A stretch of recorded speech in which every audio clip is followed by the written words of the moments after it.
We all have a mind. You are the way that you think, because you can think. And today I brought you something. I brought you something that represents our mind. It's a spray bottle. You know what a spray bottle is, right? We use it to spray water to our plants, and we use it with air freshener. So there is a tube inside, if I show you, and in here there is a non-return valve. There's a valve here, and now it's filled with water, and I'm going to close it. I'll tell you why I think that this is just like a mind, just like the mind that you have and I have. Imagine this moment where you feel really, really angry or frustrated.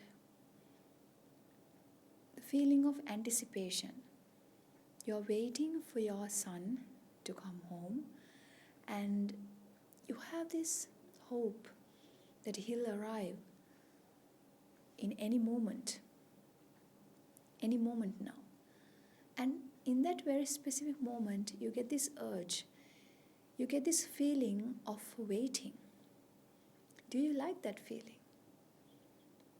Imagine this moment that you have this promotion that you really want, and there are a lot of competitors ahead of you, and you're waiting.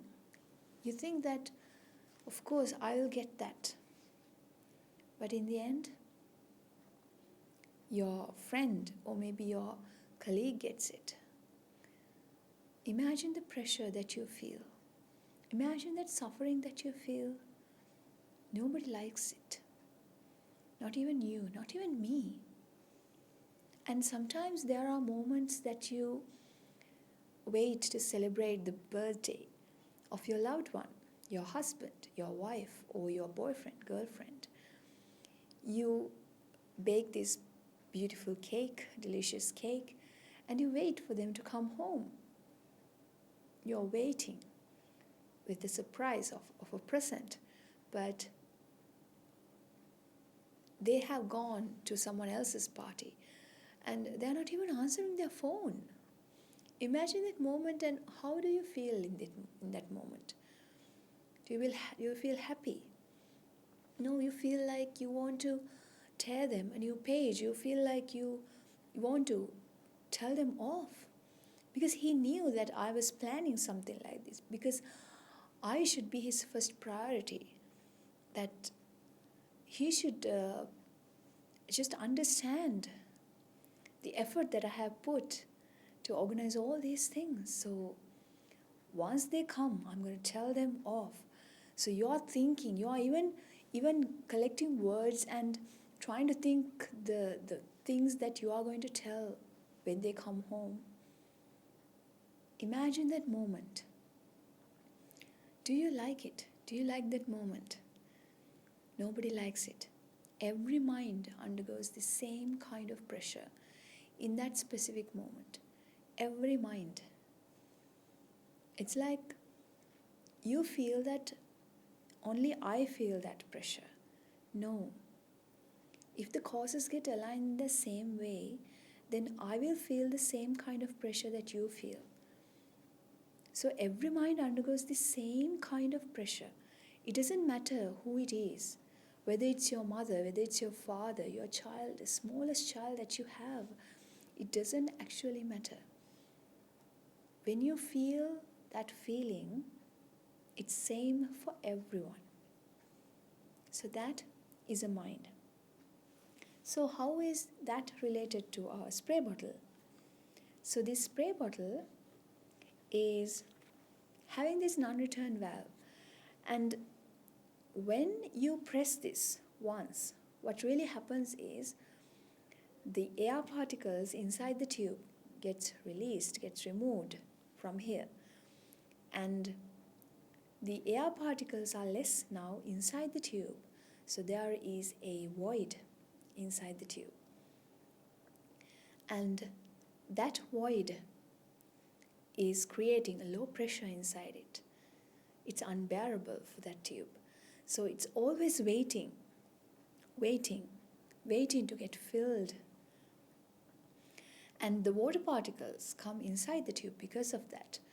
Now the pressure inside this bottle is higher than the pressure inside the tube. So it pressurizes the liquid that is inside, and all of a sudden, when you press this, the particles gets released. When you press this once, what really happens is those particles get out. Ah, what a relief. When you tell them off, when you blame them, when you shout at them, you feel like everything's sorted. But is it? No, again, the particles that were inside the tube got removed from here. So again, there is a void inside the tube. Now again, that needs to be filled. So you again press it. What really happens? Again, the particles get released. Is it a relief? No. Again, the water particles comes inside the tube. So pressing this, squeezing this, will never ever give you relief, freedom from that pressure. But that's what we all do. We press this. Press in the sense we blame other people. Actually, we don't want to blame other people, do we? I know you are good people. Everyone care about the other person, and they don't want to hurt others. Nobody does intentionally, but that mind that has a void inside, it's helpless, it's destitute. It doesn't have any other choice than just putting it all out on someone or something. That is the only option that they have. When you feel angry, you don't want to hurt somebody. I know that. It's okay. But your mind is undergoing a huge pressure because there's a void inside that tube. And you want to squeeze it so hard that the void gets filled. But does it? No. Some particles get out, but to fill that gap, there'll be water particles coming inside the tube, and again there's low pressure. There is again a void. That void will never be filled because there is a non-return valve here. This non-return valve does not allow any particles to come from here. It just goes out this way, that's about it. So then the pressure inside this tube is never gets even with the atmospheric pressure. It doesn't get even with the pressure inside the bottle. It's always lower, always. So the more that you squeeze, the more fed up, the more tiresome it'll be, more cumbersome it'll be. I know that, but it will never solve the problem. Because the thing is, we don't understand what the real problem is. We believe that the problem is that the tube has a void. Because the tube has a void all the time, we want to fill it. Think about it for a moment. Is that the real problem? When you are really angry, can you stop by telling them just one single word? Imagine that moment that you organize everything for your loved one and they have gone to someone else's party and you feel like they don't care about you enough and you feel like you are being ignored, neglected, and you feel lonely. In that very moment, your tube has a void, of course. I understand that, but telling them off or hurting them with words, verbal accusations, maybe can you stop at that point? Can you just tell them one single word and just be relaxed? You can't. one after the other, one after the other. Words come out, sentences come out. Sometimes you feel like it's not enough. I want to say more. And when will it end? Again and again and again. You squeeze until the end of time and you won't feel at peace. But you will be filled with agony and guilt afterwards, that's for sure. The guilt will eat you up from within, and the remorse that you hurt your loved one will not leave you. There'll be consequences. They might feel like you are unlivable, they can't live with you anymore. They might feel that they want peace and you are not giving that to them. Why? Because you believe that you have the solution to fill that void. You think squeezing will fill that void inside the tube, but it doesn't. It never did. But you felt that you achieved the freedom from that suffering by putting it on someone else, pointing finger at someone else, blaming someone else, shouting at them. That was never the solution, because your problem is not the void. Do you know what the real problem is? I found out the problem because my teachers taught me. The problem is that you have a non-return valve here. This non-return valve is the reason for the low pressure. The more you squeeze, the more pressurized you will be again and again and again. You need to squeeze, but squeezing is not the real solution. The solution is removing the non-return valve. Once and for all, you will be free. But we don't understand that.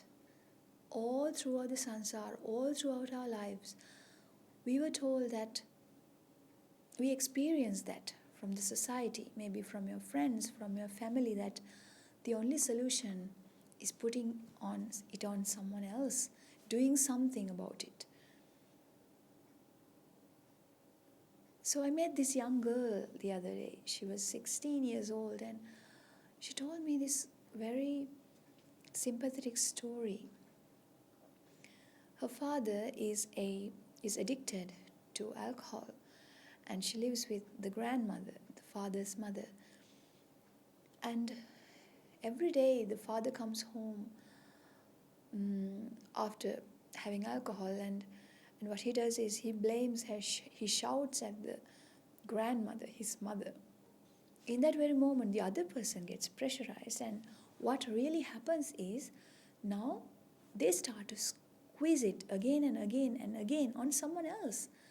Now they are putting it on the granddaughter. The grandmother is shouting and yelling for no reason, and that is on the child. And the child, what does she do? She has to bear everything, but she's another spray bottle. What can she do? She has to put it on her friends. Sometimes she has to mistreat them, bully them, maybe shout at them. She becomes very stubborn, because every mind is a spray bottle. What you are doing in that moment, what we are doing in that moment is we are squeezing that. It gets released, but it again creates the void inside the tube and presses again, again, again, and again. So what really happens is, it is a chain reaction. It's actually a chain of victims. You press someone else's, and then they get pressurized. They start to squeeze it, but the void doesn't go out or doesn't disappear. So then every time that they put it on someone else, that person gets pressurized and they start to squeeze. They are spray bottles, and the other person and the other person and the other person. It's a chain of victims. Where does it end? We call it the peer pressure. Sometimes your boss just gets really pressurized that the revenue is not enough now. So what does he do? He put pressure on his managers. So he shouts at them and asks them to increase the revenue. So the manager's spray bottle is being pressed once. And then what happens? They get pressurized now, they have a void to fill. Their only solution is putting it on someone else. So they squeeze it. And then what happens? It squeezes someone else's spray bottle. And now it gets a void. So what is the solution? Squeezing it, squeezing it. So the managers come and blame on or shout at the subordinates, and the subordinates again blame at the employees, and it goes down until the bottom level. Chain of victims. What are the consequences of all this? You can just squeeze your bottle, you can squeeze someone else's bottle, but the thing is, imagine the amount of bad deeds that it will accumulate. You know, what you give is what you get, right? If you pressurize someone, then you will be pressured. If you do good, you will be given good. If you do bad, you will be given bad. What you give is what you get. So everything that you give will come around. So you have to be conscious about what you give. But I know when that void is there, it's very difficult to think straight. You always want to squeeze and put it all out, but putting it all out will never give you the exact solution that you seek. You have been chasing after the wrong thing. You have been chasing after the wrong thing. Until our great teachers, our great philosophers taught us that that is not the real answer. Squeezing is not the real answer. We were ignorant, every one of us. Because of ignorance and attachment, that is the non-return valve. You always get this void. And you are trying to fill the void by doing various things, blaming others, trying to exert pressure on others, putting it all on someone else. Because you thought that's the only solution. But think about it for a moment. Is it the solution? Will it solve your problem? If you have a stomachache, and if someone give you a certain type of medicine, okay, try this and drink this, it will solve the problem once and for all. When you drink it one time, first time, second time, third time, it doesn't solve your stomachache. Will you drink it? When you understand that it won't give you the real solution, will you drink it? No, right? So that's what you need to understand, that putting it on someone else, squeezing this, will only make another void, another void. The pressure inside the tube will never get even with the pressure in the bottle. It will never stop making the void. So if that medicine doesn't give you the cure, if it doesn't cure your stomachache, then why drink it? Understand this and you will be free. Just by understanding this great Dhamma, we found relief, we found wisdom, we found that we were in a chain of victims and we got out. It's easy to get out with this noble association. Join with us and understand this Dhamma and try to get out of this craziness that we call anger, that the craziness that we feel all the time. We have to get out of it before this all ends.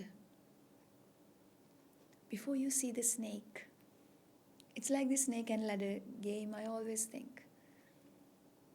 With every square, you move up, and at one point you will find the snake and you will be put to the square one.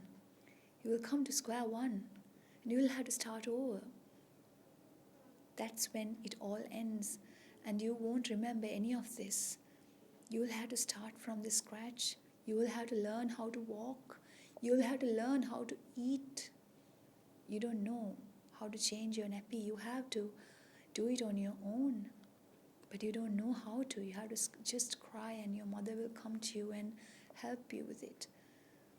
You are back to square one. And you are doing the same thing over and over again. You study, you get the good education, you go to a job and you earn money and you get married and you have children. And then again, one day you meet the snake and you are back to square one.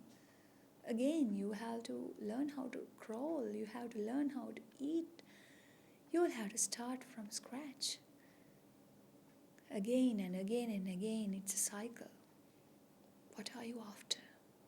Try to understand this, and you will be free from this prison that you have created for yourself. So we'll meet you with another episode. But I want you to think about this within the week. Think about how your mind is a spray bottle and just squeezing this. Will it solve my problem? That's up to you. That's up to you to think.